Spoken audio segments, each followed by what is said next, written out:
नमस्कार, मैं डॉक्टर अनामिका। मैं आज आपके सामने फास्टिंग से रिलेटेड टॉपिक डिस्कशंस के लिए आपसे बात करूँगी और फास्टिंग क्या है, फास्टिंग कैसे करें, फास्टिंग कब नहीं करना चाहिए और फास्टिंग करने के फ़ायदे क्या-क्या हैं, इससे संबंधित बात करेंगे। तो फास्टिंग यानी कि उपवास आयुर्वेद का एक यानी कि चिकित्सा सूत्र में भी हम इंक्लूड करते हैं, जिसमें कि फास्टिंग का मतलब होता है कि आप अपने शरीर में जितना आहार आप डेली रूटीन्स में ग्रहण करते हैं, जितना आहार आपका डेली का बनता है, जितना भी खाना आप खाते हैं, उसके हिसाब से उसकी क्वांटिटी और क्वालिटी में भी डिफरेंस किया जाता है।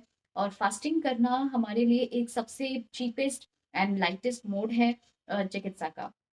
और इसे कोई भी कर सकता है, बस हाँ, थोड़ी-सी एक आपको प्रिकॉशन रखने की ज़रूरत होती है, आपको इस बात की जानकारी होनी चाहिए कि फास्टिंग करने से आपको क्या फ़ायदे और क्या नुकसान हो सकते हैं।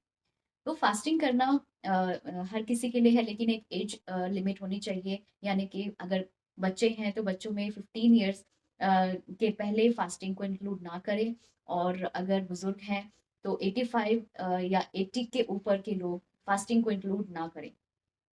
हमारे रीजन्स और रिलीजन्स के अकॉर्डिंग फास्टिंग को बहुत ही पार्ट्स में डिवाइड किया गया है। बहुत ही तरह के फास्टिंग्स होते हैं, कभी निराहार, कभी निराजल, कभी बिना किसी अन्न के आप फास्टिंग करते हैं।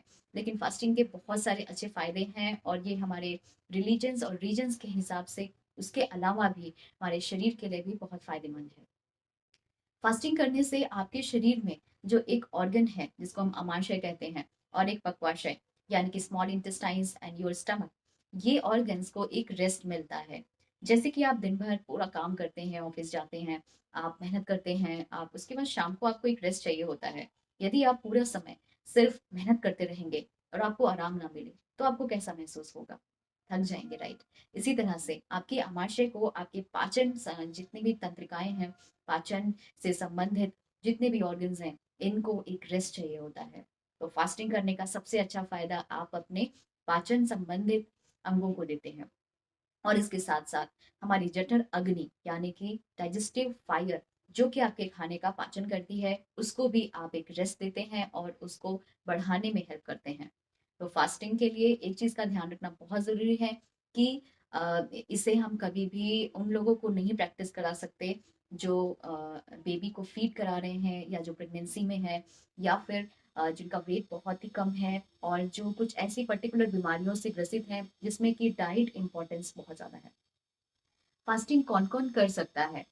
फास्टिंग हमारी जितने भी ऐसी प्रॉब्लम्स हैं जिसमें कि कफ दोष का प्रिडोमिनेंस है। कफ दोष यानी कि जो हमारी बॉडी में वाटर एलिमेंट्स हैं, यानी कि जितने भी एलर्जिक कंडीशंस हैं, या जिसमें मेटाबॉलिज्म बिगड़ रहा है, लाइक हाइपोथायरॉयडिज्म, ओबेसिटी, हाइपरटेंशन, और कुछ हद तक कार्डियक इश्यूज में भी फास्टिंग को हम इंक्लूड कर सकते हैं। और शुगर लेवल्स जब आपके बहुत ही लंबे समय से बढ़े हुए हैं, आपको डायबिटीज है, लेकिन आपका शुगर फ्लक्चुएट नहीं कर रहा है, उस केस में आप फास्टिंग इंक्लूड कर सकते हैं।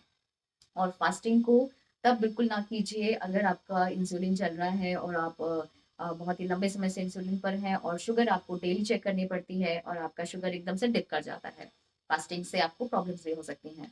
और फास्टिंग करने के बहुत सारे तरीके होते हैं, जैसे कि कुछ फास्टिंग्स में आप हर 15 दिन में, अभी अगर आप अपना एक डे चूज कर लीजिए कि आज आपको कुछ भी सॉलिड फूड नहीं लेना, आपको लिक्विड डाइट पे रहना, that is also very beneficial, बहुत ही अच्छा है आपके लिए।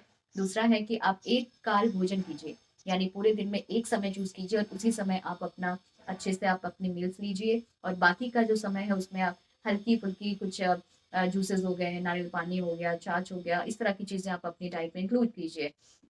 तीसरा हो गया कि आप अपनी जो दिनचर्या है उसमें आप 12-15 घंटे का पूरा गैप कीजिए, मील्स को ना लीजिए। इसको हम इंटरमिटेंट फास्टिंग कहते हैं, इंटरमिटेंट फास्टिंग, जिसमें कि आप इवनिंग के टाइम पर थोड़ा जल्दी डिनर कर लीजिए, 5 बजे के आसपास, 6 बजे के आसपास, और उसके बाद आप कुछ भी सॉलिड फूड ना लीजिए।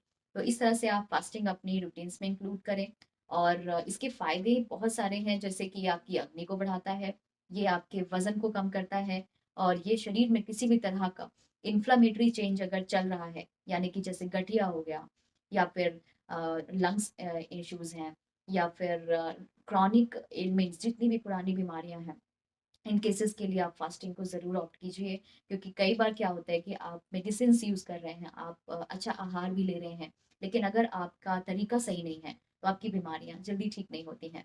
फास्टिंग एक बहुत ही अच्छा तरीका है जिससे कि आप अपने शरीर को हेल्दी एंड फिट रख सकते हैं, और आपके जितने भी टॉक्सिन्स हैं, शरीर के जितने भी गंदगी है, उसको आप क्लियर कर सकते हैं, उसका पाचन हो सकता है। सो ये एक अच्छी प्रैक्टिस है।